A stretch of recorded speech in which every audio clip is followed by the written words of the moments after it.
Hazır күндө ошого менен баарыбыз келип жеттик, жана ошону баарыбыз аткарып атабыз. Негизинен шайлоо бүгүнкү күндө тынч, жакшы өтүп атат, бирок ошол эле мезгилде кайсыл бир деңгээлде мыйзам бузуучулуктар бар жана катталып жүрөт.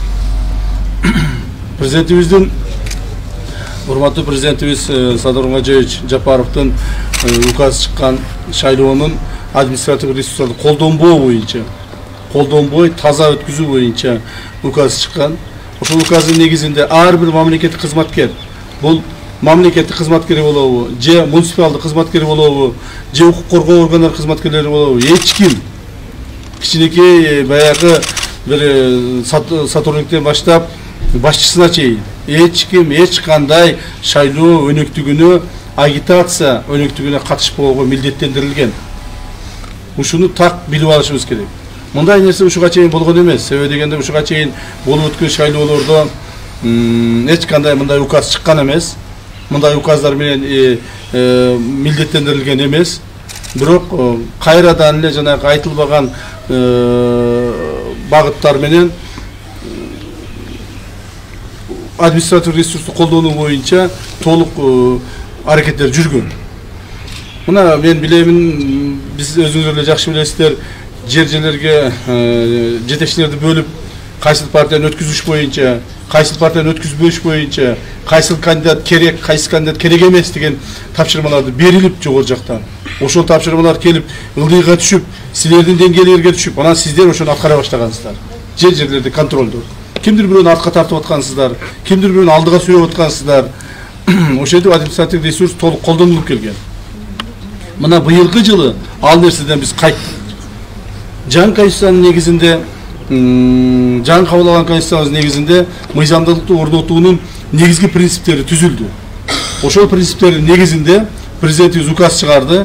Мындан ары эч кандай бир шайлоолор, эч кандай бир административ ресурс колдонулбайт. Элдин өзүнө, шайлоочулардын өзүнө мүмкүнчүлүк беришибиз керек. Эл каалаган адам менен, кандай адам депутат болуп шайланып келсе дагы парламентке, биз иштөөгө милдеттүүбүз жана иштей алабыз алар менен. Мына административ ресурс боюнча кайсыл бир аракет кылып аткан адамдарга биз каттуу жазаларын көрүп атабыз. Негизинен мына жакында эле бир нече мамлекеттик кызматкерлер жумуштан алынды, көпчүлүгүнө сөгүштөр жарыяланды, көпчүлүгүнө ошол кызматтык абалынын пайдалангандыгы үчүн мамлекет тарабынан жазалар берилди. Бирок ошого карабастан дагы деле мыйзам бузуулуктар бар. Жерлердеги акимдер, мэрлер, айыл өкмөттүн башчылары, губернаторлор, же болбосо министрликтердин кошундары жерлердеги ошолордун иштөө көзөмөлүн карашыңыздар керек. Өзүңөр мыйзам бузуучулукка барбагыла, эси кайсыл бир органдан административ ресурс колдонулуп аткан болсо, мамлекеттик кызматкер, согласно указу президента, не имеет права агитировать за кого-либо кандидата или за какую-либо партию. Вот это вы должны обеспечивать. Кандидаттар өздөрү дагы мыйзамды сакташ керек.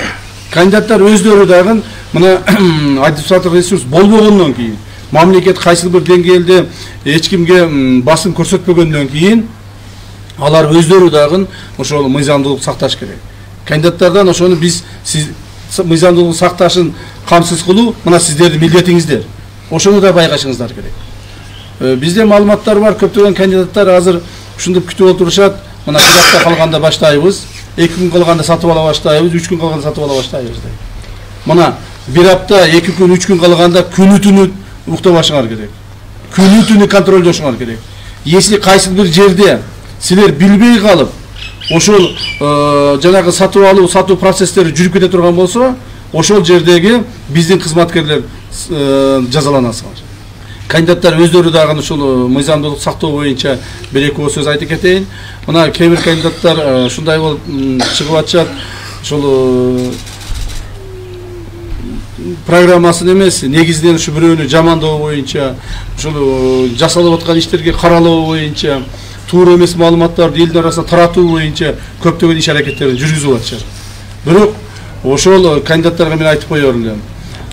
Сагызгандай шакылдаган кандидаттар ошо тилин азабын тартат. ошо тилини тыйып, маалыматты туура берип элге, өзүнүн программасын түшүндүрүп, элдин добушун алып келсе, мына биз шарт түзүп берип атабыз. Биз шарт түзүп берип атабыз мамлекет тарабынан. Мыйзамдуулукту камсыз кылып берип атабыз. Демек алар өздөрү дагы ошол өздөрүнүн мындай бир кандидаттын этикасын сакташ керек. Кандидаттын этикасын сактабастан эле кайда калп маалыматтар таратып, мамлекеттин башчысына ар түрдүү сөздөрдү айтып, жана мамлекеттик кызматкерлерге, мына бизге окшогон кызматкерлерге ар түрдүү сөздөрдү айтып жүрүшөт. Бирок ошол айткан сөздөрүнүн тилинин азабын тартат. Мен ойлойт элем, биздин элибиз акылдуу, элибиз баарын көрүп, билип турат. Бүгүнкү күндөгү мамлекетибизде жүргүзүлүп аткан чоң иштердин баардыгын сезип турат. Ал эми монтип жаман сөз менен гана алдыга жылабыз деген аракеттер бул туура эмес аракеттер деп биз билебиз. Себеби эч качан жаман сөз менен, жаман иш менен мамлекет алдыга жылган эмес. Жакшы сөз менен гана, жакшы иш менен гана алдыга жылып келгенбиз. Мен муну эмне үчүн айтып атамын, урматтуу кызматкерлер? Себеби бүгүнкү күндөгү мыйзамды, бүгүнкү күндөгү шайлоону таза өткүзүш, мыйзамды чегинде өткүзүш, бул биздин негизги милдетибиз. Мына ушул айда, ноябрь айынын аягына чейин шайлоону таза өткүзүшүбүз керек. Если кайсыл бир кандидаттар мыйзамды буза турган болсо, эч кандай кандидатка карабастан анын кылган ишине, ээлеген ордуна, коомдогу ордуна, же болбосо кайсыл бир деңгээлдеги мамлекеттик кызматтарда иштеген тууган уругунун бардыгына, жоктугуна карабастан биз аларга жооп тартабыз. Даже шайлоо бүткөндөн, эгерде булар ойлоп атса керек, шайлоо акыркы 1-2 күндө биз акча таркатып калабыз деп. Даже шайлоо бүткөндөн кийин дагы аларды биз жооп тартабыз. Мына ушуну жакшы түшүнүш керек. Даже шайлоо бүтүп, шайлоо бүтүп, ошол элди сатып алып, шайлана турган кандидат боло турган болсо, эгерде биз ошону доказать эте турган болсок, ал кандидатты биз алып салабыз. Ал депутат болбойт. Мыйзам бузуучулук менен эч ким депутат болбош керек. Өзүбүзгө да талапты коюп атабыз, алардан дагы ошол талапты талап кылып атабыз. Мыйзамдуулукту. УКМКнын Каракөл шаардык бөлүмчөсүнүн имаратында заманбап үлгүдөгү зарыл техникалык каражаттар, эс салуу бөлмөсү, атайын мончо, ашкана сыяктуу шарттарда түзүлгөн.